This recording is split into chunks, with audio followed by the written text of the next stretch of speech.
নমস্কার পরীক্ষার্থীগণ, কুল প্রিপারেশনে তোমাদের সকলকে স্বাগত। এই ভিডিওটি যেসব পরীক্ষার সিলেবাস অনুযায়ী বানানো হয়েছে তা হলো ডব্লিউবিপিএসসি, রেলের আরআরবি এবং RRC, West Bengal police, IBPS, SBI, SSC 10+2, SSC CGL এবং আদার্স। এখন আমরা পড়ব মোগল যুগ।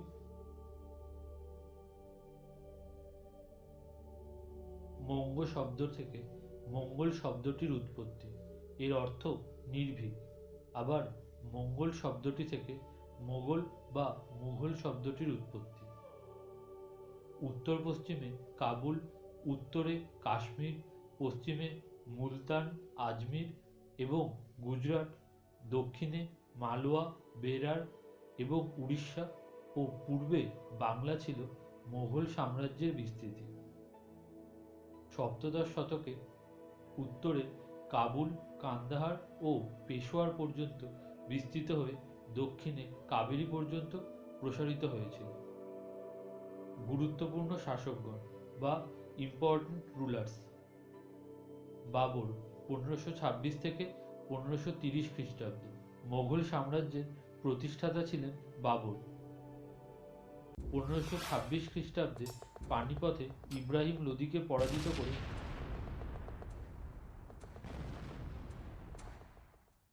দিল্লি দখল করেছিলেন। এই যুদ্ধ ইতিহাসে পানিপথের প্রথম যুদ্ধ নামে খ্যাত।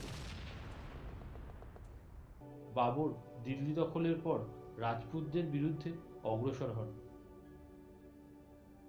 1527 খ্রিস্টাব্দে ফতেপুর সিক্রির কাছে খানুয়াতে রানা সংগ্রাম সিংহকে পরাজিত করে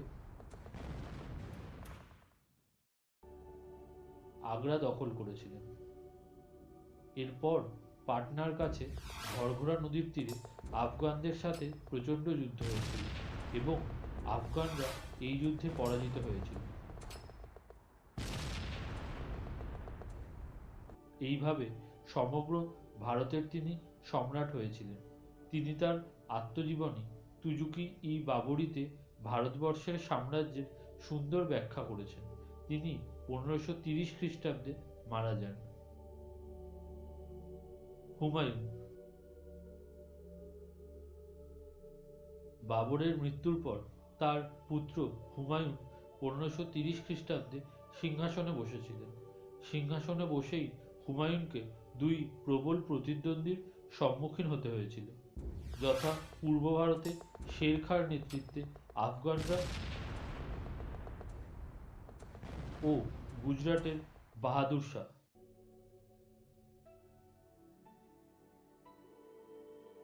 তিনি 1539 খ্রিস্টাব্দে চৌসার যুদ্ধে পরাজিত হন। শেরশাহ সুরি 1540 থেকে 1545 খ্রিস্টাব্দ। শেরশাহ ছিলেন একজন আফগান।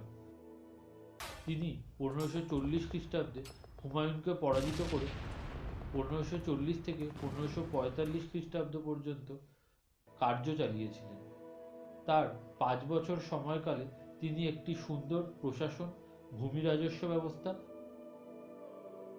এবং অন্যান্য আর্থিক উন্নয়ন করেছিলেন।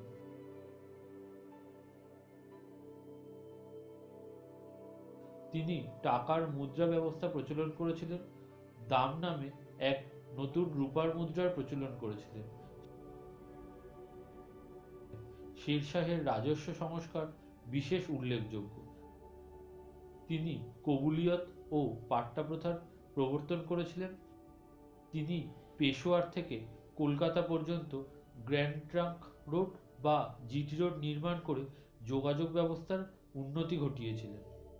আকবর 1556 থেকে 1605 খ্রিস্টাব্দ। 1556 খ্রিস্টাব্দে হুমায়ুনের মৃত্যু হলে তার জ্যেষ্ঠ পুত্র আকবর মাত্র 14 বছর বয়সে সিংহাসনে বসেছিলেন। হুমায়ুনের বিশ্বস্ত অনুচর ও বন্ধু বৈরাম খাঁকে আকবরের অভিভাবক ও শাসক নিযুক্ত করা হয়েছিল। হুমায়ুন মোগল সাম্রাজ্যের পুনরুদ্ধার করেছিলেন বটে, কিন্তু তা সুপ্রতিষ্ঠিত করে যেতে পারেননি। সে সময় মোগলদের সঙ্গে আফগানদের তীব্র প্রতিদ্বন্দ্বিতা চলছিল। সুরবংশীয় সুলতান মোহাম্মদ শাহ আদিল দিল্লির সিংহাসন দখল করার উদ্দেশ্যে তার মন্ত্রী হিমুকে দিল্লির অভিযানে পাঠিয়েছিলেন। আকবর ও বৈরাম খাঁ হিমুকে বাধা দেন। পানিপথের প্রান্তরে উভয় পক্ষের যুদ্ধ হয়, যা পানিপথের দ্বিতীয় যুদ্ধ নামে খ্যাত। মোগল আফগান সাম্রাজ্যের অবসান ঘটায় এবং মোগলরা দিল্লি ও আগ্রা পুনরায় দখল করেছিল। আকবরের সাম্রাজ্যের বিস্তৃতি বা এক্সপ্যানশন অফ আকবরস এম্পায়ার। 1560 খ্রিস্টাব্দে বৈরাম খাঁর অভিভাবকত্ব থেকে বেরিয়ে এসে আকবর সিংহাসন দখল করেছিলেন। মাত্র 18 বছর বয়সে রাজ্যের শাসনভার তিনি নিজের হাতে তুলে নিয়েছিলেন।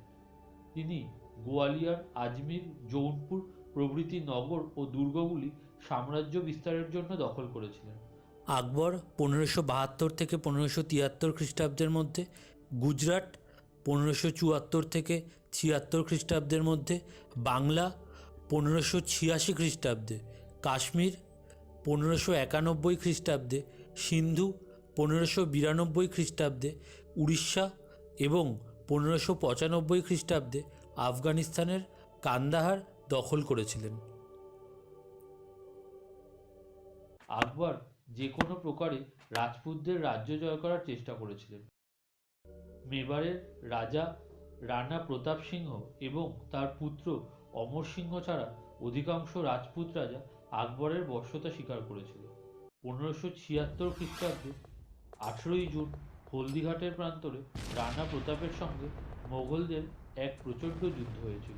অসীম বীরত্ব সত্ত্বেও রানা প্রতাপ এই যুদ্ধে পরাস্ত হয়েছিলেন এবং মেবারের রাজ্য আকবর সাম্রাজ্যভুক্ত করেছিলেন। জাহাঙ্গীর 1605 থেকে 1627 খ্রিস্টাব্দ। 1605 খ্রিস্টাব্দে আকবরের মৃত্যুর পর তার পুত্র সেলিম নুরউদ্দিন মোহাম্মদ জাহাঙ্গীর বাদশাহ গাজী উপাধি ধারণ করে মোগল সিংহাসনে বসেছিলেন। তিনি দক্ষ প্রশাসনিক বিচার ব্যবস্থাপক বলে পরিচিত। আকবরের মতো প্রতিভাবান ও মহৎ না হলেও জাহাঙ্গীরের চরিত্রেও কতগুলো গুণের সমাবেশ দেখা গিয়েছিল। তার আত্মজীবনী তুজুক-ই জাহাঙ্গীরিতে তার চরিত্রের সুস্পষ্ট পরিচয় পাওয়া যায়। জাহাঙ্গীর সাহিত্য ও শিল্পের পরম অনুরাগী ছিলেন। নূরজাহান। নূরজাহানের পূর্ব নাম ছিল মেহেরুন্নিসা। 1611 খ্রিস্টাব্দে জাহাঙ্গীর মেহেরুন্নিসাকে বিবাহ করে তার নাম দিয়েছিলেন নূরজাহান, অর্থাৎ জগতের আলো। নূরজাহান ছিলেন অসামান্য রূপবতী, বিদুষী ও সুচতুরা মহিলা। ফার্সি ও আরবি সাহিত্যে তার যথেষ্ট জ্ঞান ছিল। বিপদের সময় তার ধৈর্য, সাহস ও উপস্থিত বুদ্ধি ছিল অসাধারণ। ঐতিহাসিক স্মিথ নূরজাহানকে সিংহাসনের পশ্চাতে শক্তি বা পাওয়ার বিহাইন্ড দ্য থ্রোন বলে অভিহিত করেছেন। বৈদেশিক সম্পর্ক, রিলেশনস উইথ ফরেনার্স। 1608 খ্রিস্টাব্দে ইস্ট ইন্ডিয়া কোম্পানির প্রতিনিধি ক্যাপ্টেন উইলিয়াম হকিন্স জাহাঙ্গীরের রাজদরবারে এসেছিলেন। 1615 খ্রিস্টাব্দে ইংল্যান্ডের রাজা জেমসের রাষ্ট্রদূত স্যার টমাস রো ভারতে এসেছিলেন। ইংরেজরা সুরাটে ব্যবসা কেন্দ্র স্থাপন করতে চাইলে প্রাথমিকভাবে জাহাঙ্গীর তার বিরোধিতা করেছিলেন, কিন্তু পরে তাদেরকে ব্যবসার জন্য অনুমতি দিয়েছিলেন। শাহজাহান। শাহজাহান ছিলেন জাহাঙ্গীরের তৃতীয় পুত্র এবং তার পূর্ব নাম ছিল খুরম। তিনি 1627 খ্রিস্টাব্দে জাহাঙ্গীরের মৃত্যুর পর সিংহাসন গ্রহণ করেছিলেন। পিতা ও পিতামহের সাম্রাজ্য বিস্তার নীতি অনুসরণ করে শাহজাহান দক্ষিণ ভারত বিজয় সম্পন্ন করেছিলেন। তিনি ছিলেন বিদ্বান, বিদ্যোৎসাহী ও আড়ম্বরপ্রিয়। ইউরোপীয় পর্যটকরা তার জাঁকজমকপ্রিয়তা ও শিক্ষানুরাগের যথেষ্ট প্রশংসা করেছিলেন। তার আমলের অর্থনৈতিক অগ্রগতি ও সমৃদ্ধি বিদেশি পর্যটকদেরও চোখ এড়ায়নি। শাহজাহান ছিলেন শিল্পানুরাগী। তার আমলে বহু প্রাসাদ, স্মৃতিসৌধ, মসজিদ প্রভৃতি নির্মিত হয়েছিল। এইগুলির মধ্যে দিল্লির দেওয়ানি আম, দেওয়ানি খাস জামা মসজিদ স্থাপত্য সৌন্দর্যের এক অপূর্ব নিদর্শন। বিশ্ববিখ্যাত ময়ূর সিংহাসনটি শাহজাহানের আড়ম্বরপ্রিয়তার উজ্জ্বল দৃষ্টান্ত। শাহজাহানের স্থাপত্য সৃষ্টির সর্বশ্রেষ্ঠ কীর্তি হল আগ্রায় যমুনা নদীর তীরে তাজমহল। তিনি প্রয়াত পত্নী মমতাজের স্মৃতির উদ্দেশ্যে এই সৌধ নির্মাণ করেছিলেন। অরঙ্গজেব ১৬৫৮ খ্রিস্টাব্দে শাহজাহানকে বন্দি করে ঔরঙ্গজেব দিল্লির সিংহাসন দখল করেছিলেন। অরঙ্গজেবের রাজত্বকালকে দুভাগে ভাগ করা যায়। ১৬৫৮ থেকে ১৬৮১ খ্রিস্টাব্দ। এই সময় তিনি উত্তর ও পশ্চিম ভারত নিয়ে ব্যস্ত ছিলেন। এই সময়কার উল্লেখযোগ্য ঘটনা ছিল উত্তর পূর্ব সীমান্তে সাম্রাজ্যের সম্প্রসারণ এবং শিখ ও জাট বিদ্রোহ দমন করা।